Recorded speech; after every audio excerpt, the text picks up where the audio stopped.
Hello everyone. Today I would be sharing a video where I did a mistake which resulted a large posterior capsular rent, but somehow I managed it without vitreous displacement and vitrectomy. I was operating a moderately myopic eye with the soft nucleus. After making two side port incisions, I started capsular access. I created a decent circular capsular access with the help of cystitome. Then I made clear corneal incision of 2.2 mm. If we are dealing with soft cataracts, then hydro procedure used to become very important. A good hydro dissection and delineation reduce much of the manipulation and make the phaco surgery quite quick and easy. Filled the antechamber with the viscoelastics to protect the endothelium. Now time for phacofragmentation.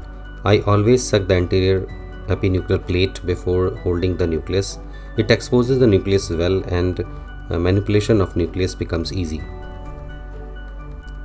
Because of good hydrodelineation, nucleus was free and phacofragmentation of nucleus became quite easy.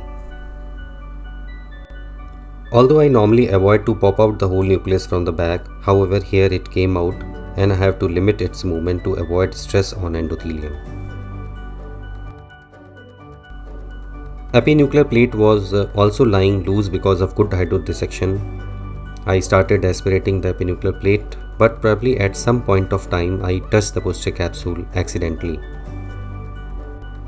I created a large posterior capsular rent. This could be avoided if I remained less excited and more focused. Here I did a blunder. I withdrawn the phaco tip suddenly without filling the antechamber with viscoelastics. The day was mine and I was lucky that vitreous didn't move forward.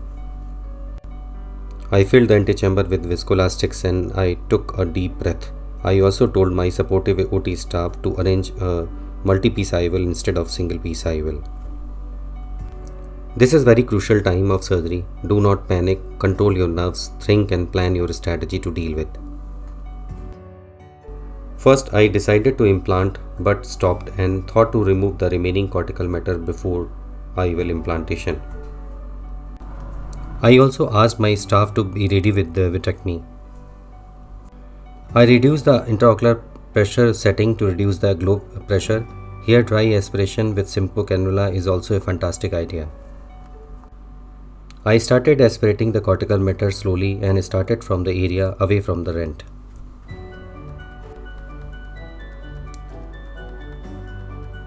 To avoid the displacement of vitreous, I used the second hand to inject the high viscosity viscoelastic during the cortical cleanup.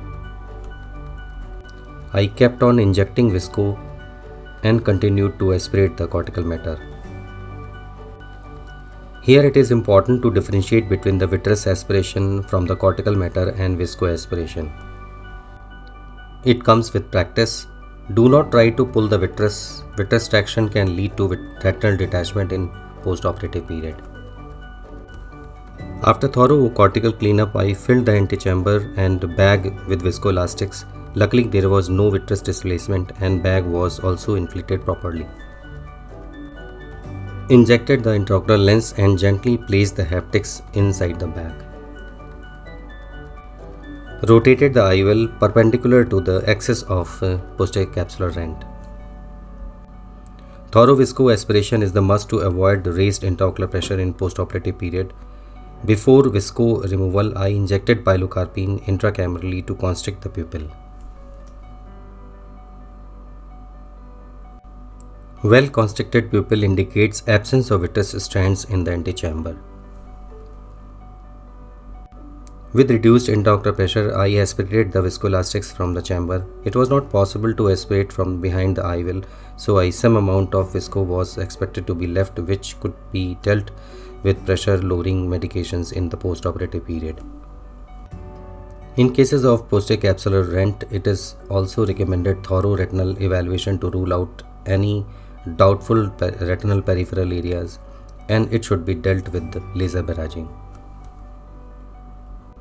I was lucky to handle the case successfully, although I did few mistakes which have given lesson for my future surgeries. Thanks for watching.